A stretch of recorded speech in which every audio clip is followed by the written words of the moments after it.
Ruth గ్రంథము 4వ అధ్యాయము 1వ వచనం చదువుకున్నాం. బోయజు పురద్వారం వద్దకు పోయి అక్కడ కూర్చుండగా బోయజు చెప్పిన బంధువుడు ఆ త్రోవను పోవచుండెను. కనుక బోయజు పోయి ఈ తట్టు తిరిగి ఇచ్చట కూర్చుండమని అతను పిలువగా అతడు వచ్చి కూర్చుండెను. బోయజు ఆ ఊరి పెద్దల్లో 10 మందిని పిలిపించుకొని ఇక్కడ కూర్చుండుడని చెప్పగా వారును కూర్చుండిరి.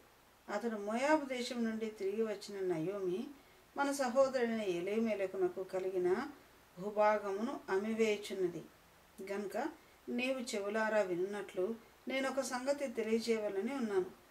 ఈ పుర నివాసులు ఎదుట నా జనుల పెద్దల ఎదుటను ఈ భూమిని సంపాదించుకొను. ఏమనగా దాన్ని విడిపించుటకు నీవు ఒప్పుకొనిన ఎడల విడిపించుము, దాన్ని విడిపింప నొల్లిన ఎడల అది స్పష్టముగా నాతో చెప్పుము. నీవుగాక దాన్ని విడిపింపవలసిన బంధువుడు ఎవడనూ లేడు, నీ తర్వాతి వాడని నేనే అని బంధువునితో చెప్పాను. అందుకతడు నేను విడిపించదును అనను. బోయజు నీవు నయోమి చేతుల నుండి ఆ పొలమును సంపాదించు దినమున చనిపోయిన వాని పేరట అతని స్వాస్థ్యమును స్థిరపరచునట్లు చనిపోయిన వాని భార్య అయిన రూతు అను మోయాబీయురాలి యొద్ద నుండి దాన్ని సంపాదింపవలనని చెప్పగా ఆ బంధువుడు నేను దాన్ని విడిపించుకొనలేను, నా స్వాస్థ్యమును పోగొట్టుకుందునేమో, నేను దాన్ని విడిపింపలేను గనుక నీవే నాకు ప్రతిగా బంధువుని ధర్మము జరిగించుమని చెప్పాను.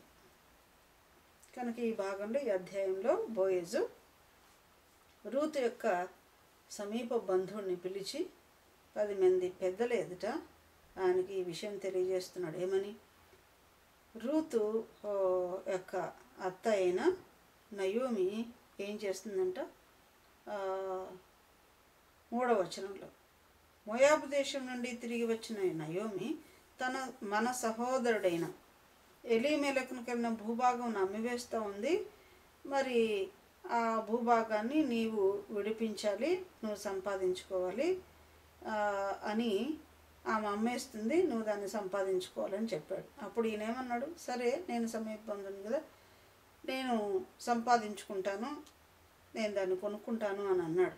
ఇంకో మాట చెప్పాడు ఈయన, నయోమిదే కాదు, నయోమికి కోడలు ఉంది, ఆమె కూడా మరి భర్త కోల్పోయిందిగా ఉంది, మరి ఆమె యొక్క మోయాబీయురాలైన రూతు యొద్ద నుండి కూడా ఆమె స్వాస్థ్యాన్ని నువ్వు సంపాదించుకోవాలని చెప్పాడన్నమాట. చెప్తే అప్పుడు ఈయన ఏమన్నాడు? సమీప బంధుడు, నేను దాన్ని విడిపించుకోలేను, నా స్వాస్థ్యాన్ని పోగొట్టుకుంటానేమో, నేను దాన్ని విడిపింపలేను అన్నాడు.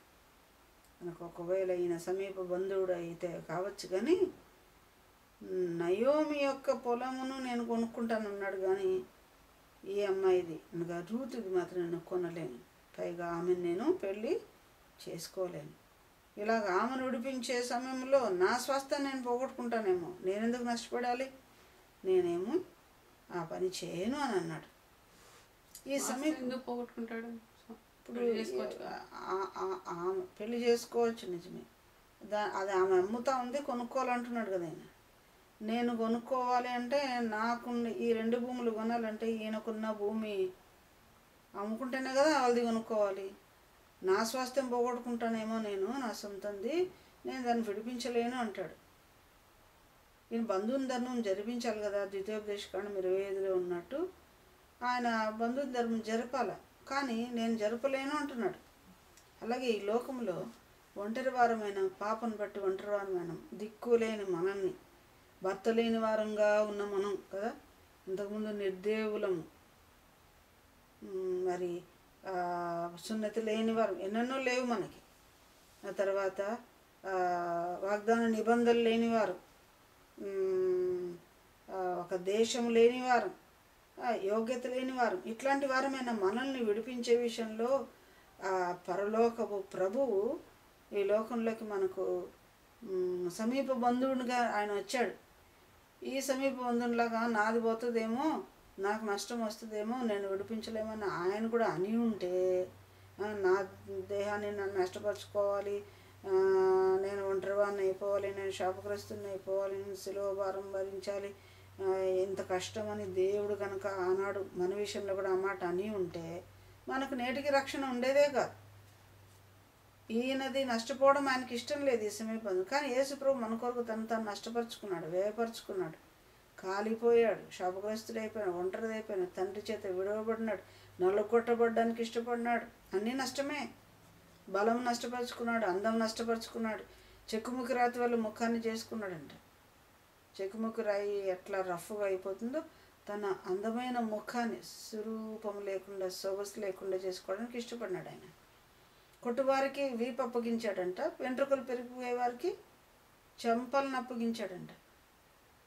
ఎవరైనా మన ముఖం మీద కొడతారు అంటే చేతులతో కప్పుకుంటాం కదా, కానీ ఆయన తను కాపాడుకున్న ప్రయత్నం చేసుకోకుండా అప్పగించుకున్నాడంట. కొట్టుకుంటారా, ఎంత కొట్టుకుంటారో కొట్టుకోండి, చచ్చిపోయే వరకు కూడా కొట్టండి అన్నట్టుగా అప్పగించుకున్నాడు ఆయన. కనుక ప్రభువు నష్టపోయాడు, మన కొరకు నష్టపడిపోయి మన రక్షించుకున్నాడు. కానీ ఈ బంధువుడు ఆరాధనకు సహాయకరంగా ఈ వచనాలు మనం దేవునికి స్తుతి చెల్లించడానికి, ఆరాధించడానికి ఈ వచనాలు మనం తీసుకోవచ్చు. ప్రభువా, రూతును విడిపించడానికి ఆ సమీప బంధుడు ఒప్పుకోలేదు. ఎందుకు? తనకు నష్టం వస్తుందేమో అని.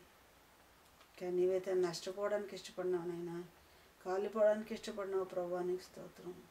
వ్యయం చేసుకోవడానికి ఇష్టపడినావు, నీవు పోగొట్టుకున్నావు, నన్ను రక్షించుకున్నావయ్యా అని ఎంతైనా దీని మీద డెవలప్ చేసుకోవచ్చు. స్తుతులు, ఆరాధన. ప్రభు నేను విడిపించలేను అన్నాడు ఆయన. మన కొరకు